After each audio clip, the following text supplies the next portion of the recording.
করতো তোরা একটা কথা বলি প্রথমেই বলে দেই, তুই যে কথাগুলো বললি প্রথম দিকে এগুলো সবই ফেক। ব্লিঙ্করা কি বললো আবার? তোরাই তো এগুলো গুজব ছড়াই দিয়েছে, ব্লিঙ্করা এগুলো বলছে সেই বলছে। আর যদি ব্লিঙ্করা বললেও থাকে এগুলো কি আদৌ ব্লিঙ্ক নাকি তোরাই ব্লিঙ্ক যে এগুলো বলছিলি? আর এগুলো টক্সিক, তোরা কি এটা বুঝতে পারছ না? আর তোরা আমরা আইডল বিকিনি পরে কিনা পরে সেটা ঠিকই দেখতেছিস, কিন্তু তোরা আইডল যে কি করে কনসার্ট করে সেটা তোরা দেখছিস না, না? নিজেদের ফ্যান্ডমের দিকে না তাকায় আমাদের ফ্যান্ডমের দিকে তাকায় রয়েছিস। আর তোর ব্লিঙ্ক হয়তো বলতেছে এটা কি আইসে যত সব আগে তো এগুলো বুঝো তোরাই ছড়ানো শুরু করছিস। আর ব্লিঙ্কের most toxic fandom in the world খেতাবটা কে দিছিল? আমি জানি না। আর তোরা তো নিজের সাফল্যে পরিচয় দিস, তাহলে এখানে যদি টক্সিক হয়ে যাস তাহলে সমস্যাটা কি হয়? তো সবাই সেখানে নেকামি করতো। আর তোর মতো মানুষকে রেসপেক্ট করা কখনো হইতো না। মিথ্যা গুজব নিয়ে আসছিস, এখন আবার বলতেছিস যে রেসপেক্ট করতে পারতিস না কোনোদিন। তোর কাছে রেসপেক্টটা চাইতেছে নাকি?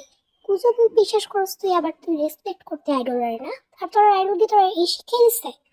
হাই গুগলের most toxic fandom in the world লিখা টপ 10 এর মধ্যে সার্চ দিয়েছিলাম, সবার আগে আমি ফ্যান্ডমের নাম আসছে। আর এখানে আসছে ইমোশনাল হয়ে যেতে দেখা। আর আমাদের আইডল কি পরে কনসার্ট করবি এটা কি তুই বলে দিবি? তুই কি আমাদের আইডলের চাকর নাকি? আর আমাদের আইডল দিকে নজর রাখতে তোকে কে বলছে? হ্যাঁ,